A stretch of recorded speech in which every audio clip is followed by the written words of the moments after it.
Davom etamiz. Quyidagi berilgan mulohazalarning to'g'ri yoki noto'g'ri ekanligini aniqlang. Word dasturida abzatsni to'liq belgilash uchun shu abzatsdagi ixtiyoriy belgi so'zning ustiga sichqonchani chap tugmasini 2 marta bosish kerak debdi. Noto'g'ri bo'ladi. Abzatsni to'liq belgilash uchun 3 marta bosishimiz kerak. Word dasturida Backspace tugmasi bosish orqali kursordan o'ng tomondagi belgi o'chiriladi. Bu ham noto'g'ri. Kursordan chap tomondagi belgini o'chiradi.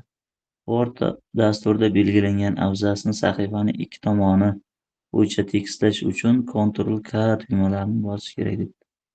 Bu Ctrl+J bo'ladi. Bu ham noto'g'ri. Word dasturida Delete tugmasini bosish orqali kursordan chap tomondagi. Bu ham noto'g'ri. Kursordan o'ng tomondagini o'chiradi deydi. Demak, noto'g'ri degan javob. Quyida berilgan qaysi HTML kodi veb sahifada ushbu ko'rinishda chiqariladi deb.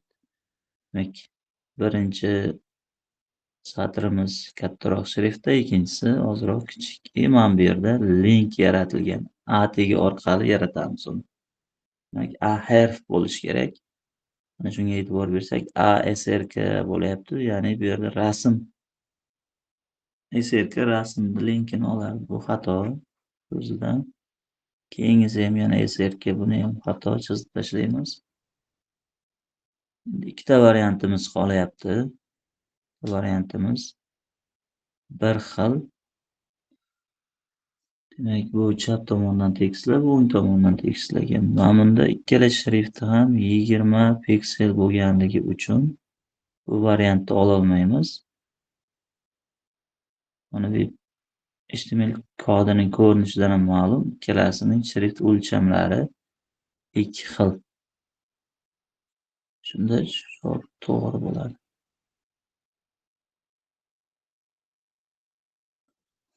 Demak, ba'zida firibgarlar telefon qo'ng'iroqlari orqali foydalanuvchilardan shaxsiy ma'lumotlarni olishga urinishadi. Ushbu xatti-harakat qanday ataladi debdi. Demak, bu farming, soxta link, veb sahifa, shunday soxta dasturlar. Soxta sayt deb qo'yaylik. Soxta sayt orqali smishing, SMS orqali phishing, ovoz bu virus. Demak, telefon orqali ovoz bilan olishga urinish phishing bo'ladi. Nuqtalar o'rnini to'ldiring debdi. Kompyuter hujjatidagi belgilarni, harflarni, raqamlarni so'z deb aniqlashi hamda ularni tushunishga imkon beruvchi qurilma belgilarni optik aniqlash qurilmasi bo'ladi.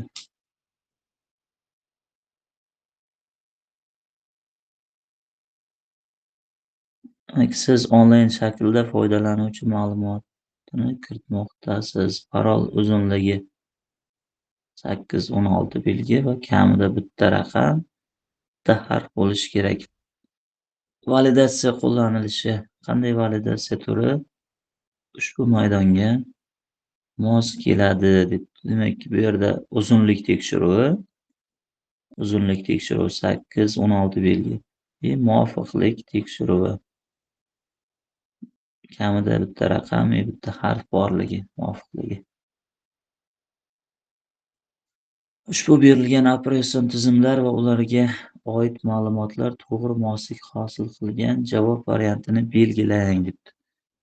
Android ochiq kodli Linuxga asoslangan tizim. Windows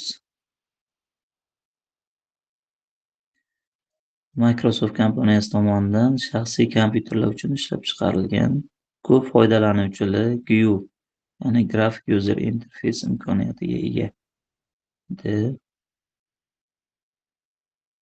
MS-DOS mana 1980-yillar DOS tizimi deyapti. Command Line interfeys bo'lib qoladi bu. Interfeys matn ko'rinishida. Demak, bu A. iOS esa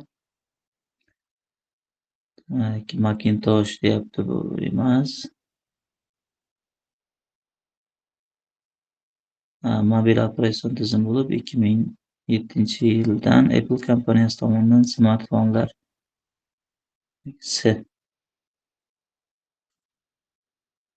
IDAS ekan. IDAS.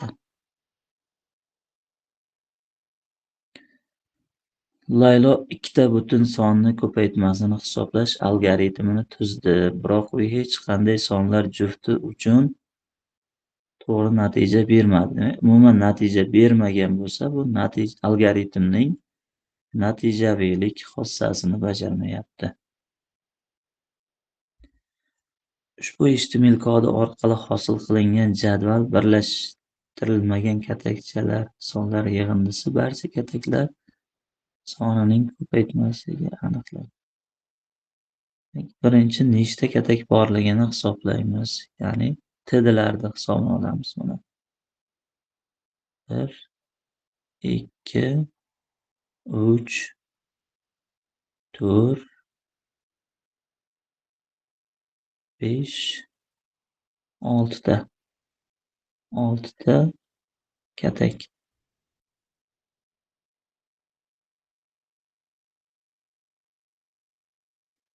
Oltita katak ekan.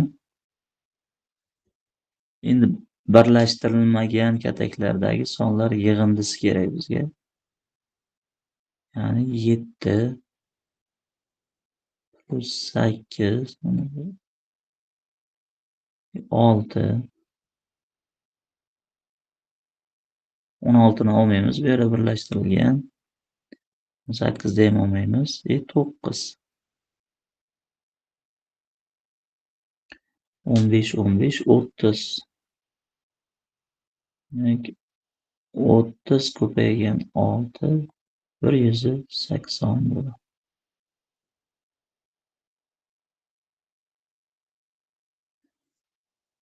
Darslik 150 sahifa bitdan iborat bo'lib, har bir sahifa bitda 32 ta satr, har bir satrda esa 64 ta belgi mavjud. Darslikning axborot hajmini hisoblang debdi. Kilobaytda, ya'ni E teng